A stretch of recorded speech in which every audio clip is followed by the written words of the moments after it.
நெருக்கமான காட்சிகள்லாம் 4 மணி நேரம் கொடுத்தாங்க அப்படின்னு சத்யராஜ் அவர்கள் அத்துமீறினாரா இல்லையா அப்படின்னு நடிகை கஸ்தூரி அவர்கள் ஓப்பனாக பேசியிருக்காங்க. அது என்னென்ன வீடியோக்குள்ள போய் பார்த்து தெரிஞ்சுக்கலாம். சத்யராஜ் நடிப்பில் மணிவண்ணன் இயக்கத்தில் வெளிவந்த அமைதிப்படை ரசிகர்கள் மத்தியில் இன்றளவும் கொண்டாடப்பட்டு வந்துட்டுருக்கு.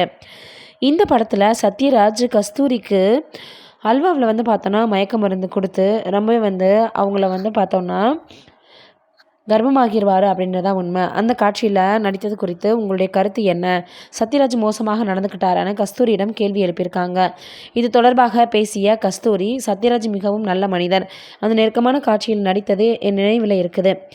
அந்த சீனில் எனக்கு அசௌகரியமாக இருந்ததை தெரிஞ்சுக்கிட்ட சத்யராஜ் மிகவும் ஜாக்கிரதையாக அதில் நடித்தார்.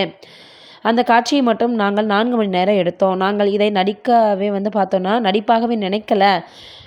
நாங்கள் பார்த்தோன்னா ரொம்பவே ஒரு வித்தியாசமான ஒரு முறையில் இது இருக்கணும் அப்படின்றதுக்காகவே நாங்கள் நடித்து அதில் பார்த்தோன்னா அந்த படத்தை முடிச்சு கொடுத்தோம் அப்படின்னு நடிகை கஸ்தூரி அவர்கள் சொல்லியிருக்கிறாங்க. இப்போ இந்த விஷயங்கள் தான் பார்த்திங்கன்னா சமூக வலைதளங்களில் ரொம்ப வேலாக பரவி வந்துட்டுருக்கு.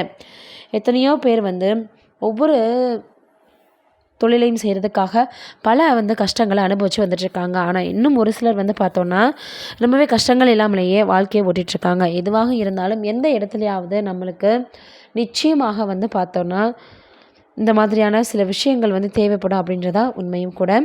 நீங்கள் என்ன நினைக்கிறீங்க நான் சொன்னதை பற்றி அப்படின்றத கீழே இருக்கக்கூடிய கமெண்ட் பாக்ஸில் மறக்காமல் கமெண்ட் பண்ணுங்கள். நன்றி, வணக்கம்.